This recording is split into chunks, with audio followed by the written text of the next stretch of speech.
Comparison is a killer. You may have heard this quote, comparison is a thief of joy. I think it's very true. I'm sure like me you've found yourself comparing with other people. Maybe this comparison is really obvious, or perhaps it's indirect and it's kind of just something that gnaws away at you. Whatever it is, I think at some point in our life we all deal with the problem of comparison. Personally, I have found comparison to be one of my biggest battles. In the world of music, which is my line of work, I've found so many reasons to compare myself or to get frustrated by other people having opportunities that I didn't have. It is a minefield to work through, and so today I want to confront this head on and talk about this issue and how we can deal with it. There are a few things that have helped me to deal with comparison, and while I'm still a work in progress, these things have helped me enormously, and I hope in some way they'll help you.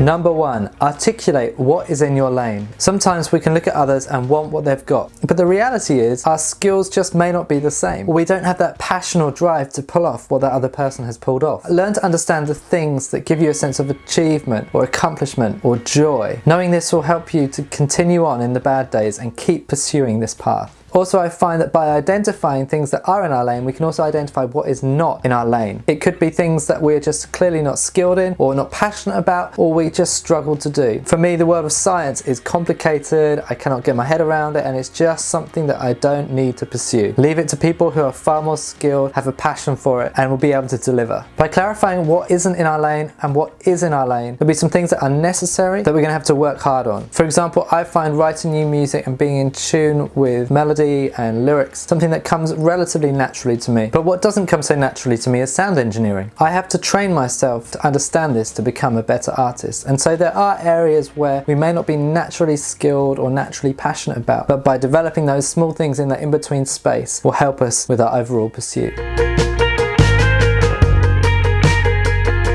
Number 2, staying in our lane. This seems way easier than what it actually is. In life there are so many things that can distract us and divert us off course, and without us knowing we kind of drift to the sides of the lane that we're meant to be running in. By staying in our lane we don't necessarily allow what happens to other people, whether it's their success or their failure, dramatically affect us. Of course we're going to be affected by what happens to other people around us whether we like it or not, but we can have a mindset where we're able to keep focused on what is ahead of us while dealing with the things that come at us. One big killer in the world of social media is numbers. I know as an artist I can look at people who have got way more followers online, or they just seem to have everyone talking about them. But the reality may be that while they have loads of followers, their engagement is minimal or zero. Perhaps those followers were bought with bots and they actually don't have a following at all. Not everything that we see is reality. And so by staying in our lane, we know what is true and what it takes to make what we do happen. I really want to encourage you, set your goals, set your pace, and stay consistent to that. Over time you'll be able to see the progress, glance back and see where you've come from, and be satisfied that you've stayed your course. When I decided to adopt this approach, I became way happier in the work that I do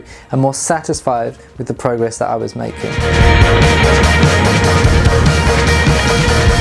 Number 3, stop following people who you compare yourself with. So a while back I decided that whenever I saw a post that either really got under my skin or created this sense of envy inside of me, I would just unfollow them. It could be anything, whether it was music related or something completely different. I decided that for my own sake I needed to just remove that distraction from my life. Doesn't mean I didn't like the person or didn't enjoy their content, it was more a case of handling my own emotions and mental health better. While we can learn from anyone, this decision was made so that I could keep going in my lane and not get distracted by what was happening in other people's lives, with their relative success or not. I know of people who don't follow anyone in their field because of this comparison thing, and they've just decided the healthiest thing for them is just not to follow what their competition is doing. This may seem drastic for some people, but if it's a problem that you feel you've continually faced, then it might be a really healthy option for a while. I know this may sound obvious, but scrolling through content day by day that brings you down or makes you feel these emotions that are negative cannot be healthy longer term. So by eliminating, even if it's for a season, can really benefit your mental health. And I've found it liberating that I don't have to just follow whatever the trend is, and enjoy the interaction that I do have with the community that have grown around me. I'm well aware this is only the start of this conversation. It is so broad, and I'm sure there are experts out there who can say a lot more than what I can say. But if you've got thoughts or experiences that you'd like to share, please do share them below in the comments. I'd love to know how you handle the area of comparison. I'm pretty sure that I'll do a part 2 of this, because already I've got loads of ideas in my head about what could be talked about next. Thanks so much for watching this kind of honest vlog today. I hope it helps you in some way. If you're feeling these emotions, then know that you're not alone, that there are probably other people who feel the same things. If you haven't already, please do subscribe to my channel, it means so much to me, and click the like button if you like what you've watched. Also, I'm on Patreon. If you want to be part of my community behind the scenes, then have a look at my Patreon page. The link is below. It's a great way for fans to engage in a deeper level with Pyramid Park and all that's going on behind the scenes and receiving some amazing rewards. Thanks again for watching. I look forward to sharing more with you soon.